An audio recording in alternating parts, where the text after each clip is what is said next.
Assalamualaikum warahmatullahi wabarakatuh. Halo geng, cuma lagi nih bersama Michan di channel Kisah Misteri.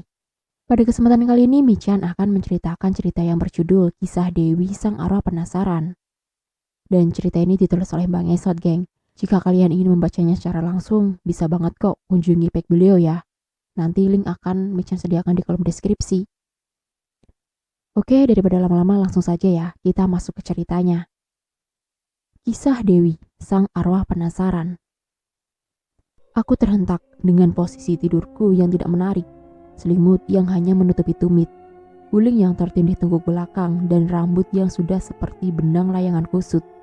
Mimpi itu lagi, perempuan itu lagi. Aku mengelap peluhku yang mengalir dari dahi melintasi pinggir pipi. Kamar ini terasa dingin dengan suhu 20 derajat Celcius, namun punggungku masih sangat panas dan basah. Aku menengguk air mineral di atas meja hiasku dan memandang lirih pergelangan tanganku yang sedikit nyeri. Genggaman perempuan yang ada dalam mimpiku selama 3 hari berturut-turut ini terasa nyata sekali. Telapak tangannya seperti biang es, dingin, namun panasnya bisa membuat perih.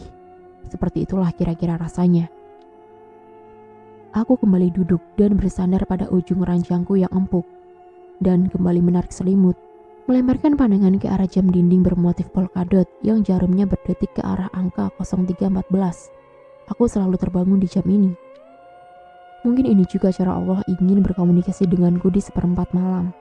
Sambil mengingat apa saja tadi yang terjadi di alam mimpi, dengan langkah gontai, aku melempar selimut dan berjalan ke arah kamar mandi untuk berwudu. Dengan langkah gontai, aku melempar selimut dan berjalan ke arah kamar mandi untuk berwudu dan menemui robku di atas sajadah berbulu bludru biru lembut. Halo, kamu. Aku menoleh ke sumber suara. Perempuan berusia sekitar 20-an berkulit coklat, poni tipisnya yang menutupi dahinya yang luas. Tahi lalat di ujung mata kanan yang kecil. Perempuan itu nampak makin manis dengan senyumnya yang lebar dan menunjukkan gigi kelincinya yang imut. Ia menyibakkan rambut sebahunya yang berwarna pirang di bagian bawahnya. Aku yang sedang asik duduk dan membaca buku di taman biasa tempatku menghabiskan waktu, menatapnya dengan bingung. Khawatir bukan aku yang ia tegur. Tumben sekali perempuan yang menegur. Biasanya mas-mas yang suka mondar-mandir menawarkan kopi keliling. Iya mbak, kamu. Halo, kenalan dong. Aku Dewi. Buku apa tuh yang kamu baca mbak? Aku menyambut uluran tangannya yang kurus. Berkenalan, berbincang sedikit dan dalam hitungan menit kami sudah lumayan akrab. Ia tipikal perempuan yang menyenangkan. Yuk main ke rumahku. Hari udah mulai gelap. Aku ini penakut mbak. Gak berani sama gelap. Ia berdiri dari duduknya dan mengajakku. Loh, emang rumahmu di mana Dewi? Tanyaku. Tidak jauh dari sini kok mbak. Yuk. Aku udah lama nih gak ajak teman main ke rumahku. Mamaku pasti senang aku ada teman baru. Ia sangat bersemangat sekali, sampai menarikku dan membuat bukuku terjatuh dari pangkuan. Oke, ini sedikit mengganggu. Sebentar Dewi, pelan-pelan dong. Dewi mengajakku menyusuri jalan sepi yang hawanya sedikit membuatku merasa tidak enak. Daun-daun kering yang berjatuhan di jalan seperti seolah tidak ada yang melintasi jalan itu. Kamu yakin ini jalan yang benar? Gak nyasar? Aku celengak-celinguk memperhatikan kanan kiri jalan yang rimbun dengan pepohonan, dan suara rantingnya yang bergesekan karena angin petang membuatku sedikit bergidik. Mana mungkin nyasar ke rumahku? Kamu ini lucu banget sih, Gia. Katanya sambil tertawa kecil dan mencubit lenganku. Duh, Dewi ini ada masalah apa sih dalam hidupnya? Enteng banget tangannya. Kami terus berjalan ditemani dengan senandung manis Dewi. Untung saja suaranya tidak menyakitkan pendengaranku juga. Ceritain dong Gia, kamu udah punya pacar apa belum? Tanyanya tiba-tiba. Ada gak ya?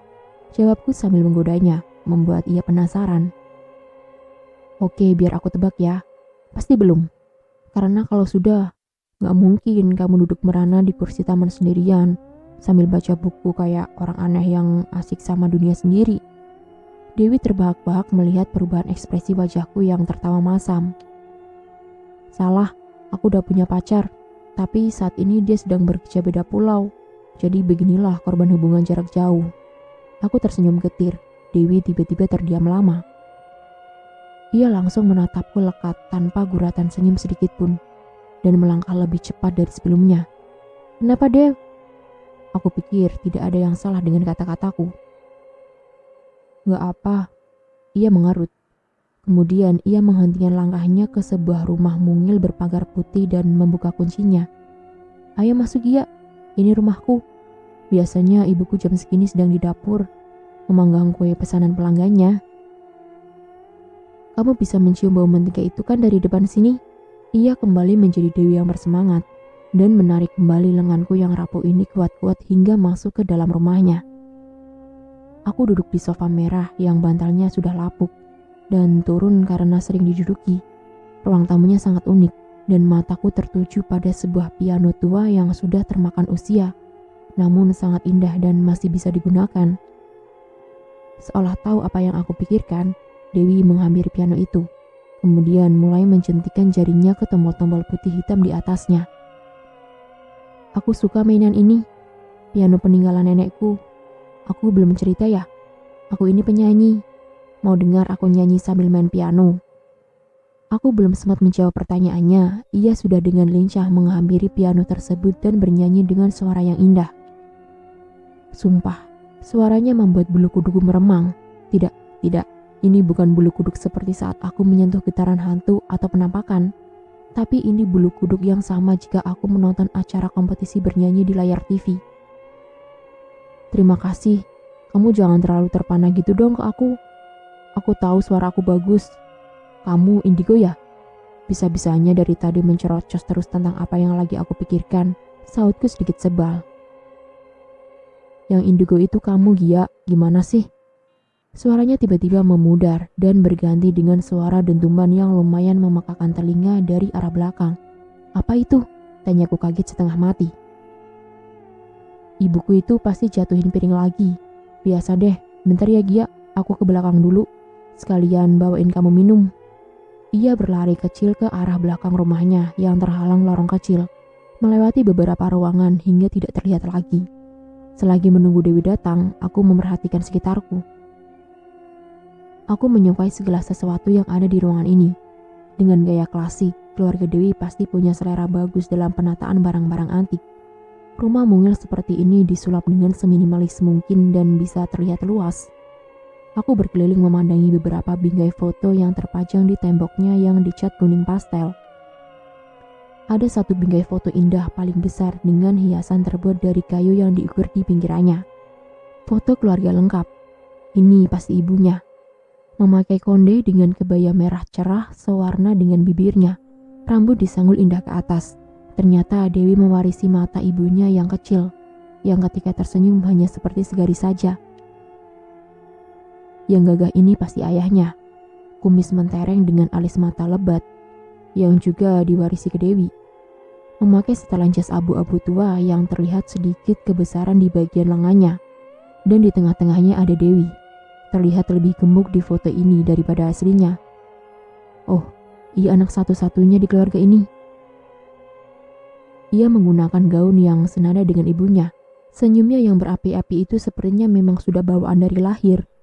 Aku tersenyum tipis melihat aura kebahagiaan yang terpancar hanya dari foto ini saja. Namun sepertinya ada sesuatu yang tiba-tiba aku rasakan. Aku mengernyitkan dahi memandang lamat-lamat foto Dewi. Tiba-tiba perutku terasa seolah diremas. Kepalaku juga pusing hebat. Lalu terdengar suara isak tangis lirih dari arah belakangku. Aku memutar kepala. Tidak ada apa-apa di sana. Aku mulai merasakan ada sesuatu yang tidak beres. Dewi lama sekali, gerutuku. Bahkan aku belum mendengar suara ibunya. Hati berdegup kencang dan perut terasa mulai mulas. Namun seperti biasa, rasa penasaran yang hebat akhirnya menuntun langkahku menyusuri lorong rumah. Tempat yang dilewati Dewi saat menghampiri ibunya. Tidak ada apapun yang terdengar. Rumah ini sangat sepi sekali. Bahkan aku merindukan suara ranting bergesek di jalanan tadi. "Dewi, kamu di mana?" kataku memecah kesunyian. Suara isak tangis perempuan yang semula terdengar terasa semakin jauh. Tiba-tiba aku merasa tidak aman di sini. Sebaiknya aku segera keluar, gumamku. Baru kali itu, rasa penasaranku kalah dengan rasa takut. Aku lebih takut jika ternyata rumah ini adalah rumah psikopat, seperti yang ada di film-film. Lalu Dewi sengaja menjebakku untuk dipotong-potong kemudian memasak gumpalan lemakku. Ya, suara Dewi sukses membuatku terkesiap. Refleks tanganku menyenggol guci antik hingga hampir membuatnya terjatuh. Jantungku sepertinya hampir copot. Astaga, kamu kemana aja? Aku mengeraskan suara untuk menutupi rasa kaget. Dewi tersenyum datar. Perasaanku kembali tidak membaik. Ada apa ini? Aku menatapnya serius dengan sedikit jengkel. Kamu sedang mempermainkan aku. Aku tidak punya waktu.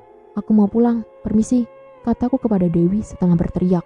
Aku lalu berjalan melewati Dewi yang masih mempertahankan senyum datar yang justru terkesan menakutkan.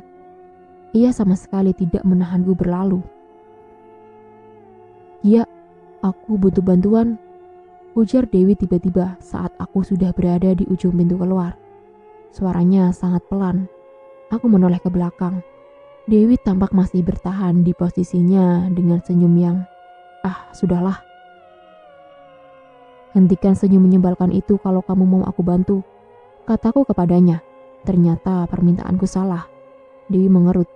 Wajahnya terlihat pucat dan air matanya keluar dari sudut mata. Bukan air mata, tapi itu adalah darah. Ya, air mata darah.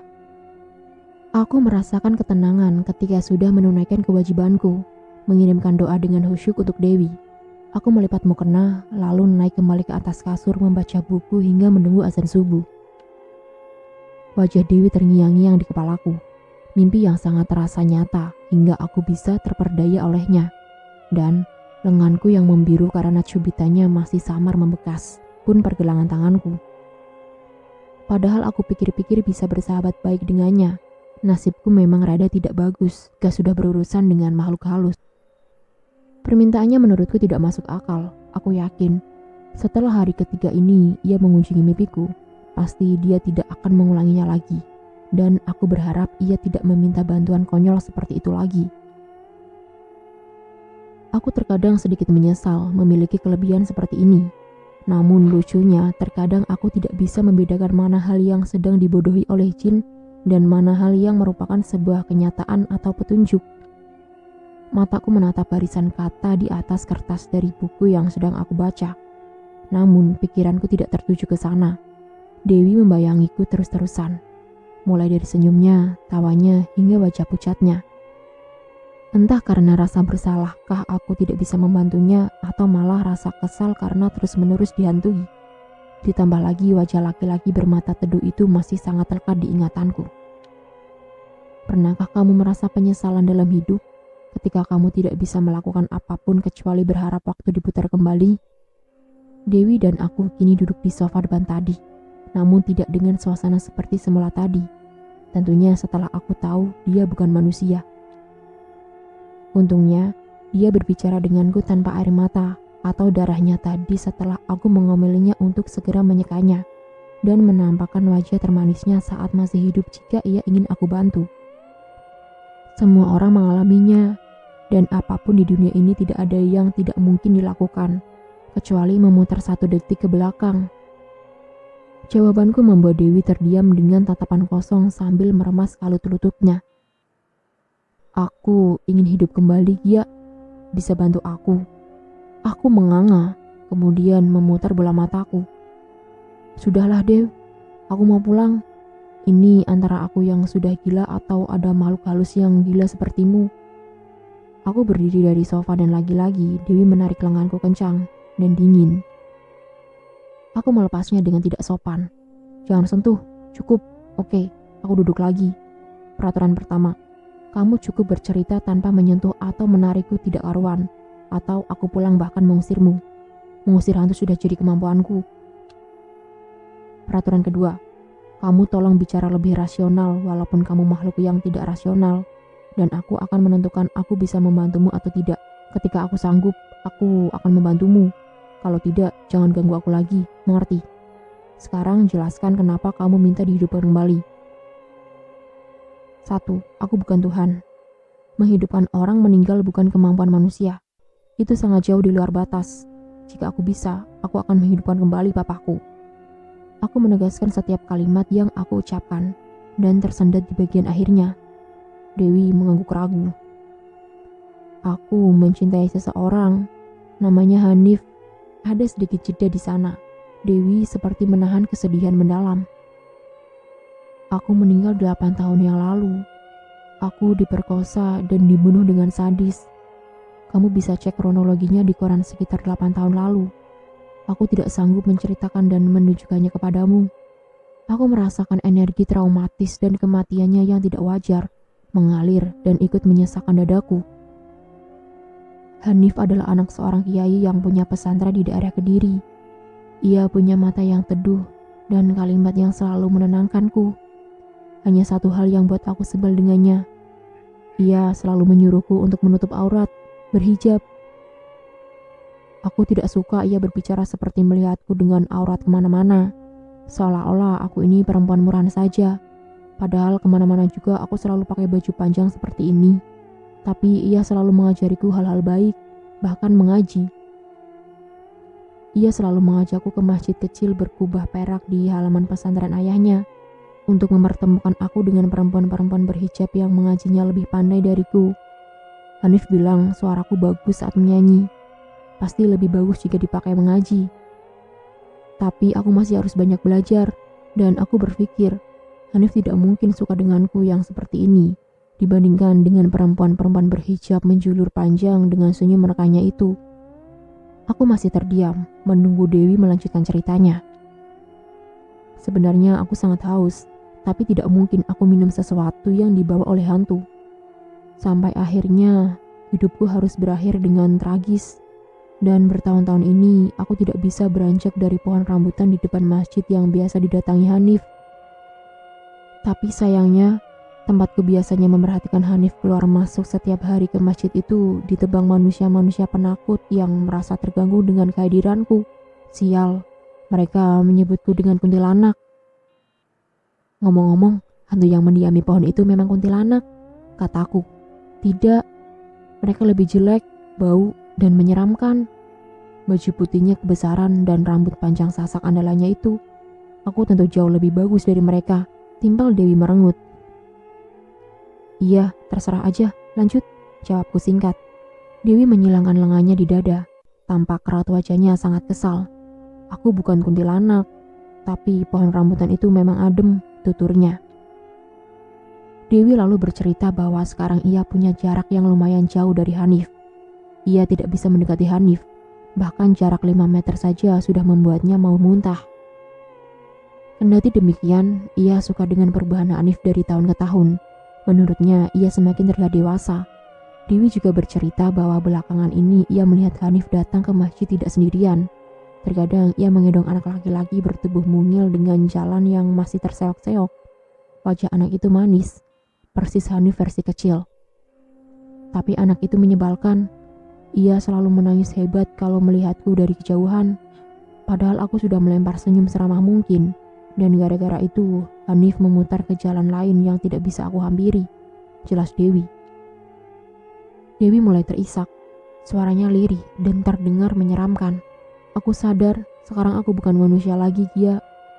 Entah sampai kapan aku terombang-ambing begini. Mungkin sampai ada yang bisa membantuku.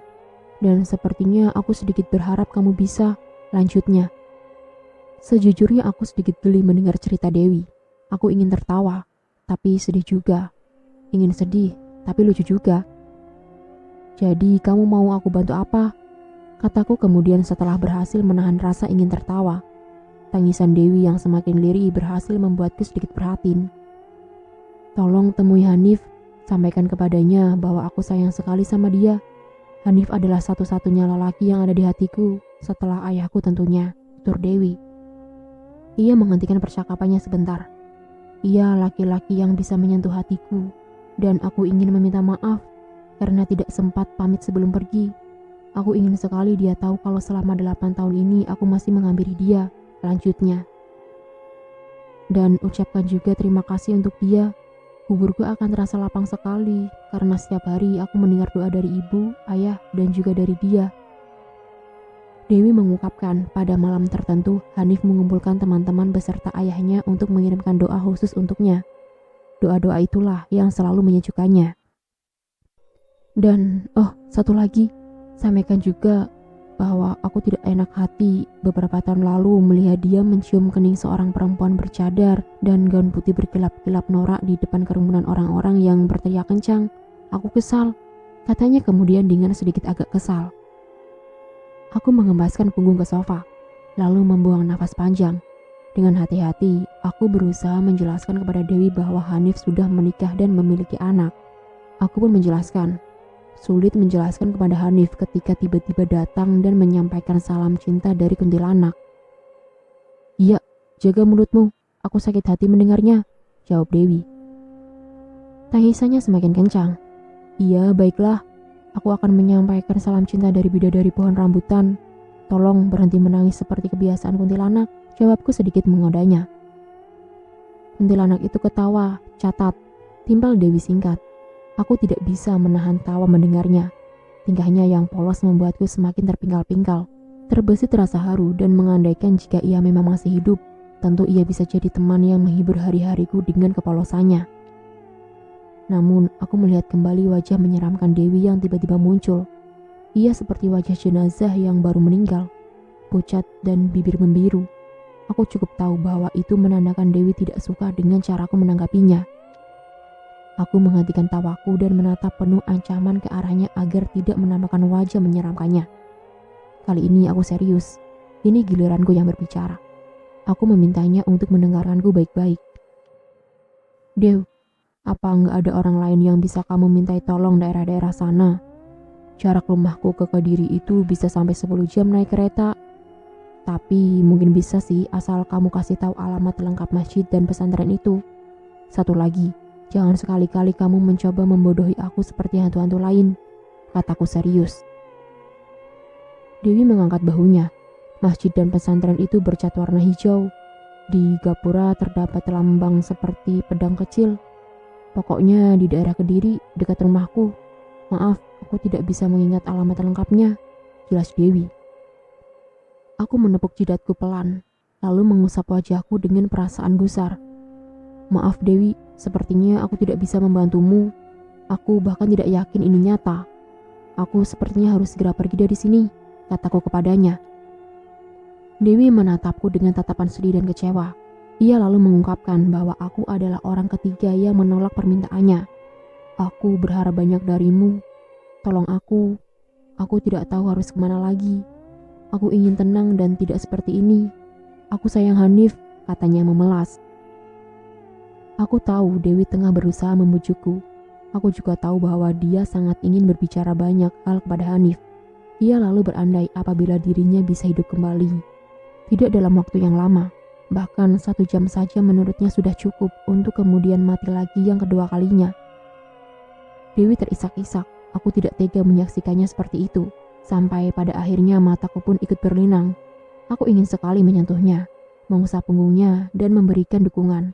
Tapi sepertinya jika aku menyentuhnya, aku akan merasakan kesedihan dan cerita-cerita kelam Dewi yang tidak ingin aku rasakan atau ketahui. Lagi pula, memberi dukungan untuk makhluk halus menurutku merupakan hal yang sangat konyol. "Dewi, maaf sekali. Aku bukannya tidak mau bantu, tapi ini sulit dilakukan. Masjid dan pesantren dengan ciri-ciri yang kamu sebutkan di Kediri mungkin ada ribuan. Mungkin bisa puluhan tahun untuk menemukannya. Lagi pula, Hanif udah berkeluarga," jelasku. Aku menghentikan kalimatku. Kulihat raut wajahnya lamat-lamat. Wajahnya masih tetap sama, memelas, lanjutku. "Hanif sudah bahagia, kasihan anaknya, masih balita. Jika melihat makhluk halus bisa sakit, jika anaknya sakit, Hanif akan sedih." Dunia Hanif dan Dewi sudah berbeda. Aku hanya ingin Dewi mengikhlaskan Hanif, sebab jika tidak, itu justru akan membuat jalan Dewi tertahan. Karena hatinya sendiri, itu juga menyakiti dirinya sendiri. Padahal ibu dan ayahnya rajin mengirimkan doa. Tidak ada sepatah kata pun yang terucap dari mulut Dewi. Ia menggerakkan tangannya, lalu mencengkeram pergelangan tanganku. Aku berusaha melepaskannya, namun semakin kuat ku mencoba, semakin keras pula cengkeramannya. Wajahnya kembali memucat. Apa ini ucapan terima kasih? Bagus sekali memang kaum jin seperti kalian ini, kataku kemudian. Dalam sepersekian detik, kepalaku berputar. Aku merasa seperti melihat rentetan film lama yang disetel dengan kecepatan tinggi. Melihat berbagai hal yang menenangkan hati. Melihat sosok laki-laki menggunakan peci hitam dengan hidungnya yang mancung, berkulit putih, bola matanya berwarna coklat muda. Matanya teduh sekali dan dihiasi oleh bulu mata panjangnya. Serta ia punya seperti bercak kecoklatan di kening sebelah kiri atas. Jika kita berjodoh, kamu harus berhijab. Suaranya terdengar halus lembut dan berputar-putar dengan campuran suara-suara dari rekaman kenangan lainnya antara Dewi dan Hanif. Perasaanku campur aduk. Aku merasakan kebahagiaan, kesedihan, hingga rasa mual yang berkecamuk. Kemudian Dewi melepas tanganku. Seketika itu juga aku sudah sendirian di ruangan itu. Untungnya Dewi tidak menunjukkan sampai ke bagian dia meninggal. Ia hanya ingin memberiku informasi tentang bagaimana Hanif dan kisahnya. Yang aku tahu, dia punya darah Arab, terlihat jelas dari fisiknya. Aku akan terus mengingat betul pesan dari Dewi. Siapa tahu suatu hari nanti aku bisa bertemu dengan Hanif. Aku akan menyampaikan ini semua, entah secara langsung ataupun melalui media sosial. Siapapun yang membaca ini, aku serius, sampaikan pesanku untuk Hanif. Baca tulisan ini hingga habis ya. Dan selesai. Sekian dan itulah cerita dari Dewi yang meminta tolong kepada Gia untuk menyampaikan pesannya kepada Hanif. Lagi-lagi nih gengs, akan terasa luka jika orang yang kita cintai pergi. Akan sangat kehilangan, pasti, akan sangat merindukannya. Namun manusia selalu dibimbing untuk meniti inti ujiannya. Hanya keikhlasan semata yang meredam luka itu. Oke, akhir kata Michan ucapan terima kasih untuk kalian yang sudah menonton video kali ini ya gengs. Dan tak lupa nih Michan ingatkan untuk tekan tombol like, comment, share, dan subscribe ya gengs demi perkembangan channel Michan. Dan tekan juga tombol lonceng untuk mengaktifkan notifikasi cerita-cerita yang selanjutnya. Coret-coret juga ya di kolom komentar apabila ada kata ataupun kalimat yang kurang tepat. Dan jika dalam cerita ini terdapat nama tokoh ataupun karakter yang sama, itu hanya kebetulan semata ya gengs. Bye-bye, wassalamualaikum warahmatullahi wabarakatuh.